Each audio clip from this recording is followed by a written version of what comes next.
రాష్ట్ర వ్యాప్తంగా ప్రజాపాలనకు మంచి స్పందన వచ్చింది. గత నెల 28న ప్రారంభమైన కార్యక్రమం 8 రోజుల పాటు దిగ్విజయంగా కొనసాగింది.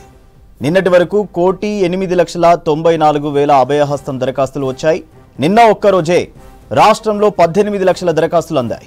ఇక ఇందులో అభయహస్తంకు వచ్చిన దరఖాస్తులు 93 లక్షలు కాగా ఇతర సమస్యలపై 15 లక్షల దరఖాస్తులు అందాయి.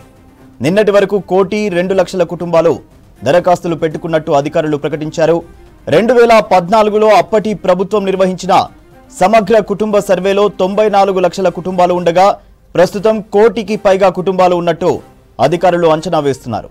ప్రతి 4 నెలలకోసారి అభయహస్తం దరఖాస్తులు స్వీకరిస్తామని అధికారులు ప్రకటించారు. గడువు ముగిసిన మండల కార్యాలయాల్లో దరఖాస్తు చేసుకునే వెసులుబాటు కల్పించారు. ఇక రేపటి నుంచి డేటా ఎంట్రీ కొనసాగనుంది. ఈ నెల 17 వరకు డేటా ఎంట్రీకి ప్రభుత్వం డెడ్ లైన్ పెట్టింది. డీటెయిల్స్ యాదగిరి అందిస్తారు. యాదగిరి, ఓవరాల్ గా ప్రజాపాలనకి ఎన్ని అప్లికేషన్లు వచ్చాయి, డీటెయిల్స్ ఏంటి? ఏదైతే కాంగ్రెస్ అధికారంలోకి వచ్చాక ప్రజల నుంచి ఈ దరఖాస్తుల స్వీకరణకు శ్రీకారం చుట్టారు. అయితే ఏదైతే 6 గ్యారంటీలు ఉన్నాయో 6 గ్యారంటీలకు సంబంధించి అధికారంలోకి వచ్చిన 100 రోజుల్లోనే అమలు చేస్తామని చెప్పేసి ప్రభుత్వం చెప్పినట్లుగానే దానికి సంబంధించి డైరెక్ట్గా గ్రామాలలోకి వెళ్ళి ప్రజల దగ్గరనే కూర్చుని గ్రామ సభలు నిర్వహించి ఈ ఏదైతే ప్రజాపాలన కార్యక్రమం పేరుతోని దరఖాస్తుల స్వీకరణ చేశారు. ఈ అయితే లాస్ట్ మంత్ మనకు డిసెంబర్ 28న ఈ ప్రజాపాలన కార్యక్రమం ప్రారంభమైంది. ఇవాళ 6 గంటలకు ఈ కార్యక్రమం ముగిసింది.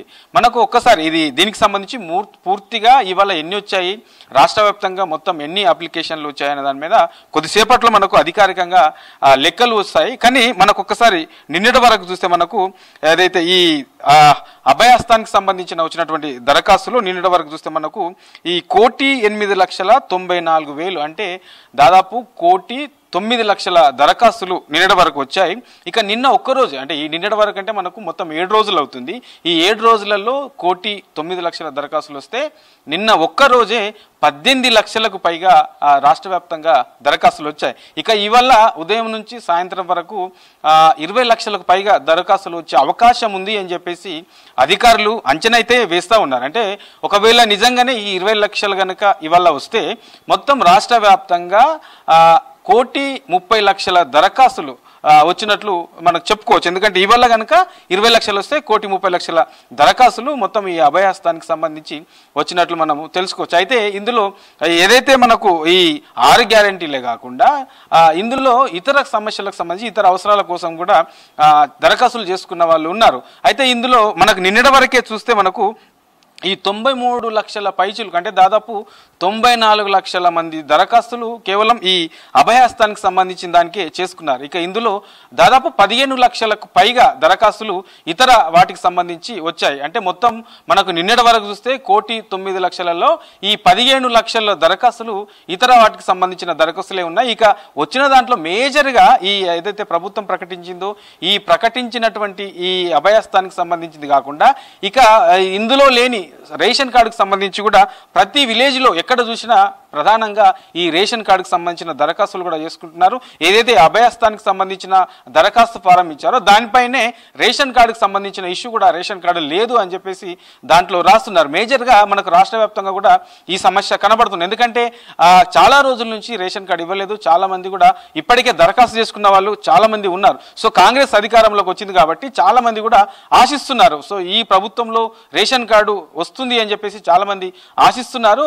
ఈ ఫారం లేకుండా ఇందులోనే ఏదైతే ఈ 6 గ్యారంటీలకు సంబంధించి దరఖాస్తు ఇచ్చారో దాంట్లోనే రేషన్ కార్డుకు సంబంధించి కూడా దరఖాస్తు చేసుకుంటున్నారు. సో మొత్తానికి ఓవరాల్ గా మనకు ఈ తెలంగాణలో చూస్తే మనకు 2014లో బీఆర్ఎస్ అప్పట్లో అధికారంలో ఉంది. అధికారం వచ్చిన తొలి నెలలోనే ఈ సమగ్ర కుటుంబ సర్వే నిర్వహించారు. అప్పట్లో రాష్ట్ర వ్యాప్తంగా 94 లక్షల కుటుంబాలు ఉన్నట్లు అప్పటి ప్రభుత్వం చెప్పింది.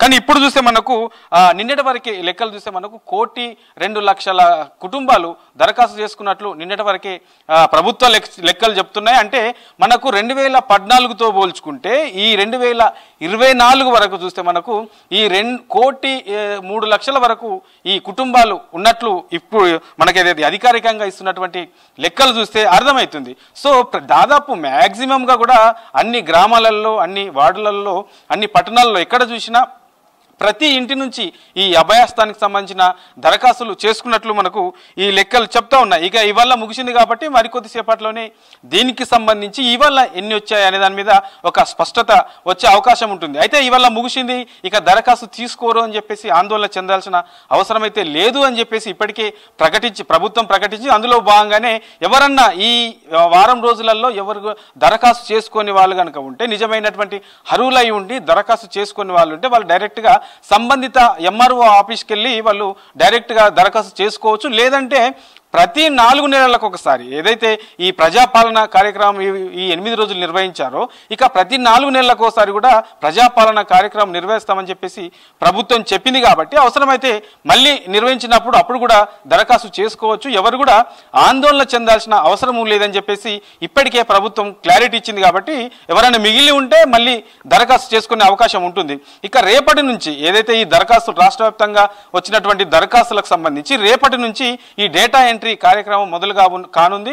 దీనికి సంబంధించి ఇప్పటికే జిల్లాల వారీగా జిల్లా కలెక్టర్లతో దీనికి సంబంధించి ఎట్లా డేటా ఎంట్రీ చేయాలి ఏంటి అనే దానిపైన నిన్న అధికారులకు జిల్లాల వ్యాప్తంగా అధికారులకు దీనిపైన ట్రైనింగ్ ఇచ్చారు. ఇక రేపటి నుంచి ఈ దరఖాస్తులకు సంబంధించి వచ్చిన దరఖాస్తులన్నీ దాంట్లో ఆ దరఖాస్తులు పెట్టుకున్న దాంట్లో ఏ పథకానికి సంబంధించి ఎంతమంది పెట్టుకున్నారు, సో దాన్ని ఎట్లా ఎంట్రీ చేయాలనే దానికి ఆల్రెడీ ఇప్పటికీ అధికారులకు మండల స్థాయి అధికారులకు కూడా ట్రైనింగ్ ఇచ్చారు. కాబట్టి రేపటి నుంచి ఈ డేటా ఎంట్రీ చేస్తారు. ఈ డేటా ఎంట్రీ కూడా ఈ నెల 17 వరకే డెడ్ లైన్ పెట్టారు. సో 17 లోపు పూర్తి స్థాయిలో రాష్ట్ర వ్యాప్తంగా వచ్చినటువంటి దరఖాస్తులన్నిటి కూడా ఎలాంటి పెండింగ్ లేకుండా, ఏ ఒక్క దరఖాస్తు కూడా పెండింగ్ లేకుండా 17 వరకు డెడ్ లైన్ పెట్టారు. కాబట్టి 17 లోపు పూర్తి చేయాలని చెప్పేసి 2 రోజుల క్రితమే సిఎస్ శాంతికుమారి దీనిపైన అన్ని జిల్లాలకు సంబంధించినటువంటి కలెక్టర్లతో వీడియో కాన్ఫరెన్స్ నిర్వహించారు. ఆ వీడియో కాన్ఫరెన్స్ లో జనవరి 17 డెడ్ లైన్ పెట్టారు. ఆ 17 తర్వాత ఇక దానికి సంబంధించి ఏ పథకానికి ఎంతమంది దరఖాస్తు చేసుకున్నారు, ఎవరు దేనికి అర్హులు అనే దానిపైన